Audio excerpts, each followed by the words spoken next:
Still waiting for a big smile out of you. You're up 2-0. What's the story? Are you not happy, or you're only half happy, or? Still to be happy about. You're up 2-0. Job's not finished. Job finished? I don't think so. Alright, so here we are.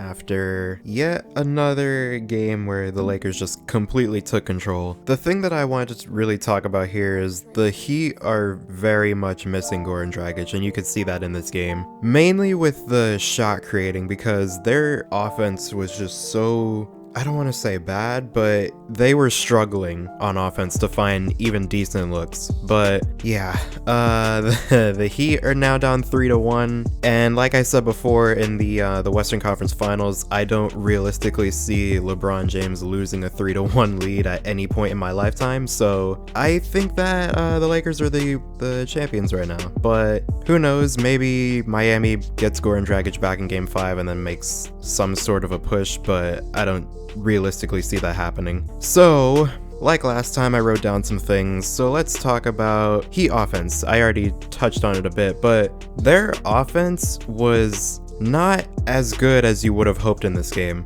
Now, their defense was insane. They only held the Lakers to, what was it? I think it was 75 points through 3 quarters, which that's about the best you can ever hope for against a team like this. But like I said before, their offense wasn't good enough to counter that because they were still down by 5. And so you have this team where someone has to be aggressive for Miami. And last game, that was Jimmy Butler, obviously. But this game, Jimmy Butler was aggressive in the first half. He started out like that, but in the second half, he sort of shied away from that and started looking for teammates to get involved. And I don't know, I just don't think I liked that move by Jimmy, because we saw what he's able to do when he, is taking charge and he's being aggressive and doing everything that you would realistically want out of him. But he looked to defer to teammates more, and so I guess I understand that. But Tyler Herro,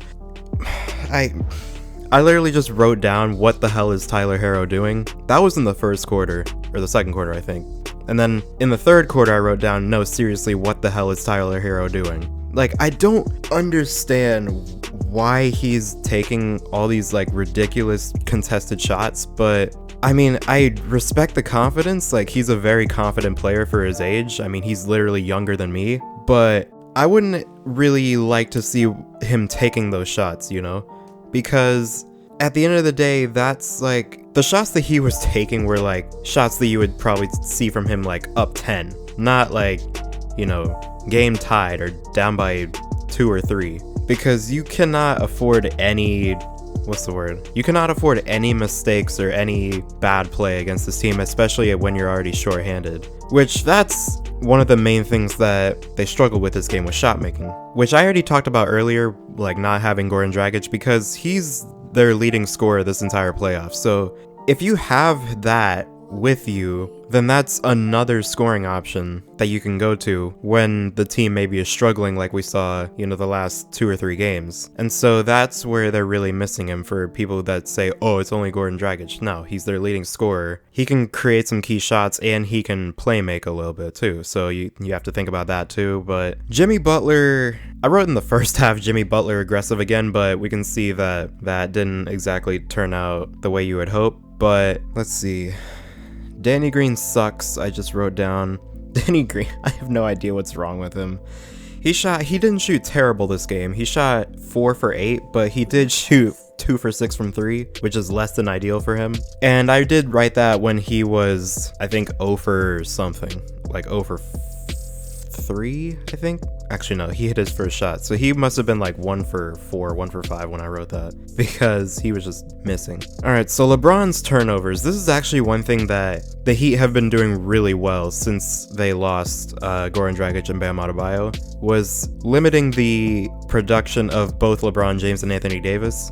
Because before then, I mean, Anthony Davis was just getting whatever he wanted. LeBron was getting whatever he wanted. But now, I mean, Anthony Davis took 16 shots this game, but that's still good compared to, games 1 and 2 where he was taking, 20 plus. In game 2, he took 20, and in game 1, he took 21 shots. So that's a little bit of a step up from what they were doing, but you still would have liked to see more. But they did realistically as good of a job as you can expect from them, especially playing against, a really good Lakers team that's gonna find a way to counter that. But the thing that really killed Miami this game was offensive rebounds, because you would see so many times where the Lakers would take an awful shot, like LeBron would shoot like a 30-footer, but then you would see like Rondo getting the offensive rebound. That's not ideal. The overall rebounding battle was 42-39 in favor of LA. The offensive rebounding battle was 10-7 in favor of LA.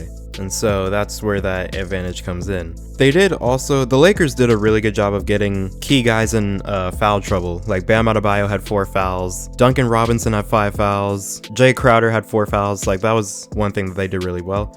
But yeah, I think this Heat team is done. No, seriously, what the hell is Tyler Hero doing? I already said that.